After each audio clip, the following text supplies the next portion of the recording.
ওমানে পুরনো প্রবাসীদের ফিরে যাওয়ার প্রক্রিয়া এবং সেখানে টেইলার্স, দর্জি, ভিসার সুযোগ সুবিধা ও বর্তমান নিয়মকানুন নিচে বিস্তারিত আলোচনা করা হলো। 1. ওমানে পুরনো প্রবাসীরা যেভাবে ফিরে আসতে পারবেন। ওমানে আগে যারা ছিলেন এবং কোনো কারণে চলে এসেছেন তারা মূলত 3টি উপায়ে আবার ওমানে ফিরে আসতে পারেন। তবে আসার আগে আপনার ওমান প্রবাস জীবনের অতীত রেকর্ড পরিষ্কার থাকা জরুরি। নতুন কাজের ভিসা, এমপ্লয়মেন্ট ভিসা সবচেয়ে সাধারণ উপায় হলো ওমানের কোনো কোম্পানি বা মালিকের কফিল কাছ থেকে নতুন কাজের অফার লেটার এবং ভিসা নুল্লা ওস্টা ম্যানেজ করা। নতুন করে মেডিকেল টেস্ট এবং পুলিশ ক্লিয়ারেন্স সার্টিফিকেট পিসিসি নিয়ে এই ভিসায় আসা যায়। পুরনো মালিকের অধীনে পুনঃপ্রবেশ রি এন্ট্রি, আপনি যদি ছুটি বা বৈধ কোনো কারণে দেশে এসে থাকেন এবং আপনার পূর্বের রেসিডেন্স কার্ড আইডি কার্ড সচল থাকে, তবে কোম্পানির এনওসি বা স্পন্সরশিপের মাধ্যমে সরাসরি ফিরে যেতে পারবেন। ইনভেস্টর বা golden residency investor golden visa, আপনার যদি ভালো পুঁজি থাকে তবে ওমানের নতুন নিয়ম অনুযায়ী ব্যবসা বা প্রপার্টি ক্রয়ের মাধ্যমে ইনভেস্টর ভিসায় সরাসরি স্পন্সর ছাড়াই ওমানে দীর্ঘমেয়াদে থাকার সুযোগ পেতে পারেন।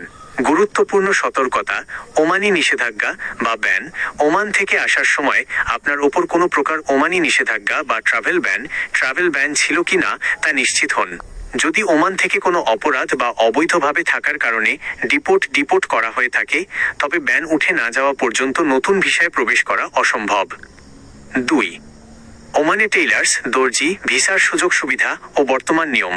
ওমানে টেইলার্স বা দর্জি পেশার চাহিদা সবসময় রয়েছে, বিশেষ করে ওমানি ঐতিহ্যবাহী পোশাক, ডিশটাসা এবং নারীদের পোশাক তৈরির জন্য। তবে ওমানাইজেশন, ওমানি নাগরিকদের চাকরি দেওয়া পলিসির কারণে এই খাতে কিছু কড়া নিয়ম রয়েছে। প্রধান সুযোগ সুবিধা, কাজের ভালো চাহিদা। ওমানি পুরুষ এবং নারীরা তাদের ঐতিহ্যবাহী পোশাকের জন্য ভালো টেইলার্সের ওপর অনেক বেশি নির্ভরশীল। আপনার কাজ যদি নিখুঁত হয় তবে খুব দ্রুতই ভালো কাস্টমার বেস তৈরি করা সম্ভব।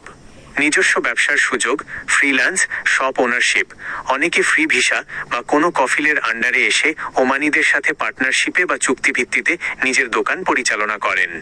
সেক্ষেত্রে আয়ের পরিমাণ অনেক বেশি হয়। স্থায়ী কাজের পরিবেশ, কনস্ট্রাকশন বা লেবার ভিসার মতো রোদ বৃষ্টিতে মাঠে ঘাটে কষ্ট করতে হয় না। ঘরের ভেতরে বা এসি দোকানে বসে কাজ করার সুযোগ থাকে। বর্তমান সমস্যা ও চ্যালেঞ্জ সমূহ। ওমানাইজেশন, ওমান সরকার বেশ কিছু বাণিজ্যিক খাতে বা দোকানপাটে বিদেশি কর্মীদের ওপর কড়াকড়ি আরোপ করছে। কিছু ক্ষেত্রে ছোট ব্যবসাগুলো শুধুমাত্র ওমানিদের জন্য সংরক্ষিত করার তালিকা বড় করা হচ্ছে। তাই টেইলার্স ভিসা নেওয়ার আগে কফিলের লাইসেন্স এবং দোকান পরিচালনার বৈধতা ভালো করে চেক করে নেওয়া উচিত। কাজের দক্ষতা ছাড়া টিকে থাকা কঠিন। ওমানের স্থানীয় পোশাকের কাটিং এবং ডিজাইন সম্পূর্ণ আলাদা। আপনি যদি বাংলাদেশে সাধারণ দর্জি কাজ জানেন তবে ওমানে গিয়ে ওমানি পোশাকের কাজ নতুন করে শিখতে হবে। দক্ষ কারিগর না হলে ভালো বেতন বা সুবিধা পাওয়া যায় না। ফ্রি ভিসার ঝুঁকি, যদি ওমানে গিয়ে নির্দিষ্ট কোনো বড় ফ্যাক্টরি বা কোম্পানির অধীনে কাজ না করে ফ্রি ভিসায় এসে বাইরে দোকান দিতে চান তবে কফিলকে প্রতি মাসে বা বছরে বড় অঙ্কের টাকা কফিলের হক দিতে হয়, যা অনেক সময় নতুনদের জন্য বোঝা হয়ে দাঁড়ায়। পরামর্শ, ওমানে যাওয়ার আগে আপনার কফিল স্পন্সর আসল কিনা এবং তিনি শ্রম মন্ত্রণালয় মিনিস্ট্রি অফ লেবার থেকে সঠিক লেবার লাইসেন্স বা ক্লিয়ারেন্স পেয়েছেন কিনা তা কোনো বিশ্বস্ত মাধ্যমে যাচাই করে নিন।